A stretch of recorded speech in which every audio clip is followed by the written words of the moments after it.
मेरे जैसे बहुत से लोग होंगे जो ये लॉकडाउन ओवर होने का वेट कर रहे होंगे, या ये पैंडेमिक ओवर होने का वेट कर रहे होंगे कि जैसा ही ये पैंडेमिक ओवर हो, कहीं सुकून के 5-7 दिन बिताए जाएं, राइट? वो भी स्पेशली पहाड़ों पर जाना कहाँ है ये नहीं आइडिया है ना। चलो मैं बता देता हूँ।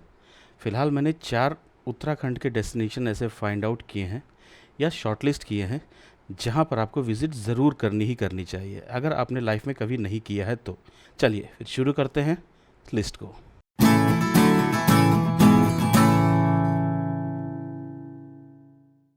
सबसे पहले नंबर पर है तुंगनाथ।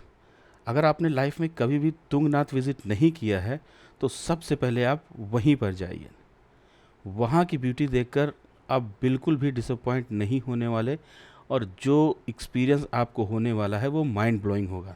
एक बार ट्राई ज़रूर करिए उसको, अगर आपने लाइफ में कभी भी ट्रैकिंग नहीं की है या हाइकिंग नहीं की है तो। सबसे पहला डेस्टिनेशन यही होना चाहिए आपकी लिस्ट में। ब्यूटी इतनी ज़्यादा अच्छी है, इतनी ज़्यादा ज़बरदस्त है कि देखकर आपका दिल खुश हो जाएगा। इसीलिए उसको मिनी स्विट्ज़रलैंड भी बोला जाता है, और ये गलत नहीं बोला जाता। उसकी ब्यूटी उस पॉइंट को जस्टिफाई भी करती है पूरी तरीके से।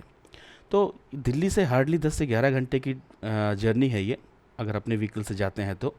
और अगर आप ब्रेक लेकर जाते हैं तो 11 से 12 घंटे या 13 घंटे उसको मान लीजिए। उसके बाद वहाँ पर स्टे करिए और फिर नेक्स्ट डे आप शुरू करिए तुंगनाथ की चढ़ाई। वो पड़ेगी आपकी करीब 4 किलोमीटर के आसपास चोपता से। तो अगर आप फर्स्ट टाइम जा रहे हैं तो थोड़ी डिफ़िकल्टी आपको होने वाली है, थोड़ी सी प्रिपरेशन आपको करनी पड़ेगी वहाँ जाने के लिए। 4 किलोमीटर की आपकी चोपता से लेकर तुंगनाथ की डिस्टेंस होगी। और फिर अगर उसके बाद भी आप और आगे कंटिन्यू करना चाहते हैं तो 1.5 किलोमीटर्स की फिर वहाँ से चंद्रशिला पीक होगी, जो कि लास्ट पॉइंट होगा। उसके ऊपर कोई पॉइंट नहीं है। तो अगर पॉसिबल हो तो तुंगनाथ के ऊपर चंद्रशिला भी ज़रूर जाइए। अदरवाइज़ नहीं जा सकते हैं आप तो भी कोई बात नहीं, आपको ब्यूटी इतनी अच्छी मिलने वाली है तुंगनाथ तक ही कि उसी में आपको पूरा सेटिस्फेक्शन हो जाएगा। नेक्स्ट पॉइंट है आपका वैली ऑफ फ्लावर्स। अब दो चीज़ों को कंपेयर नहीं करना चाहिए कि तुंगनाथ अच्छा है या वैली ऑफ फ्लावर अच्छा है।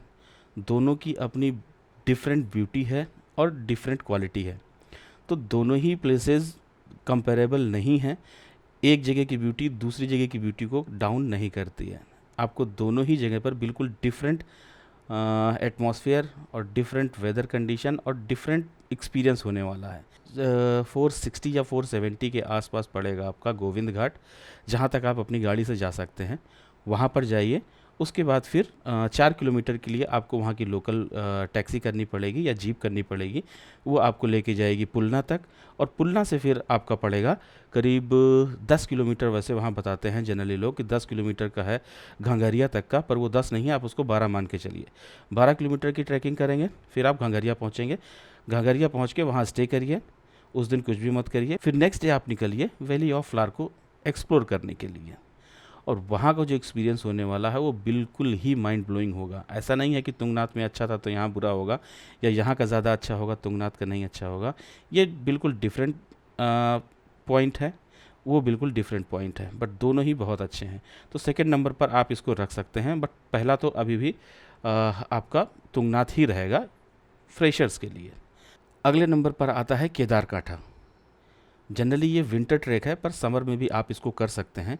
बारिश के मौसम को छोड़कर बाकी सारे ही वेदर्स में ये ओपन रहता है, ऑल टाइम ओपन रहता है। मान के चलिए सिर्फ बारिश को छोड़कर सारी ही वेदर कंडीशंस में ये ओपन रहता है।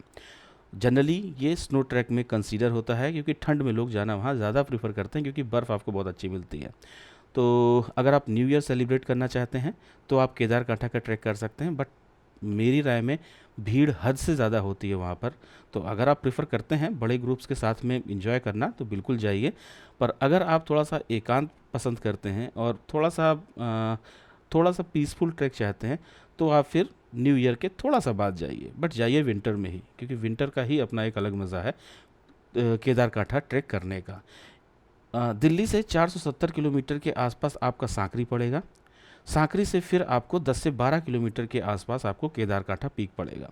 तो वो भी वन गो में नहीं कंप्लीट होता है, उसमें भी ब्रेक्स होते हैं कि फर्स्ट डे आप सांकरी से स्टार्ट करते हैं तो फिर आप जूड़ा का तालाब जाते हैं, जूड़ा के तालाब के बाद फिर आप बेस कैंप तक जाते हैं, फिर बेस कैंप से आप फाइनली पीक तक जाते हैं, या फिर जूड़ा का तालाब और तालाब के बाद फिर सीधे आप पीक तक। वो आपकी फिजिकल स्ट्रेंथ पर डिपेंड करता है कि आप कैसे कितनी जल्दी इसको कवर अप कर सकते हैं। और लिस्ट में लास्ट नंबर पर है हर की दून। इसके अलावा और भी ट्रैक्स हैं जैसे स्वर्गरोहिणी, बंदरपूछ, काला नाग, बहुत सारे हो गए, पर वो थोड़े से एडवांस लेवल में आ जाते हैं। वो इनिशियली जो फर्स्ट टाइम करना चाह रहा है उसके लिए वो ट्रैक्स नहीं हैं, क्योंकि बहुत ही लंबे हैं और बहुत चैलेंजिंग हैं, तो अभी फ़िलहाल उसको ना करें। अगर आपने स्टेप बाय स्टेप कर रखा है, पहले तुंगनाथ, उसके बाद वैली ऑफ फ्लावर, उसके बाद फिर केदारकाठा, देन आप कंसीडर कर सकते हैं हर की दून को भी, क्योंकि तब तक आपको थोड़ा सा आइडिया हो जाएगा पहाड़ों के बारे में, हाइकिंग के बारे में, ट्रैकिंग के बारे में, कि क्या चीज़ कितनी चैलेंजिंग होने वाली है इस फील्ड में। तो उसके बाद ही आप कंसीडर करें इसको, हर की दून को। बट अगर आपने एक बार हर की दून कर लिया तो मतलब हर तरीके के मिक्स व्यूज़ मिलने वाले हैं आपको यहाँ पर। तुंगनाथ का भी आपको व्यू मिलने वाला है, केदारकांठा का भी व्यू मिलने वाला है, कहीं कहीं पर वैली ऑफ फ्लावर्स की भी फीलिंग आपको आने वाली है। तो इन सब का मिक्स कॉम्बिनेशन होगा आपका हर की दून का। मैंने अभी तक जितनी भी हाइकिंग या ट्रैकिंग कर रखी है उन सब में मेरा फेवरेट है फ़िलहाल हर की दून। हालांकि एक बार ही किया है क्योंकि काफ़ी लंबा है, 27 किलोमीटर्स की ट्रैक है, तो काफ़ी लंबा है, बट अभी तक का अल्टीमेट ट्रैक रहा है वो। मेरी इस लिस्ट को ज़रूर कंसीडर करिए। अगर आप इस लॉकडाउन के बाद प्लान कर रहे थे हाइकिंग या ट्रैकिंग का, उत्तराखंड में स्पेशली, तो इस लिस्ट पर एक नज़र ज़रूर डालिए। मिलते हैं अगले वीडियो में किसी नई लिस्ट के साथ, तब तक के लिए बाय बाय।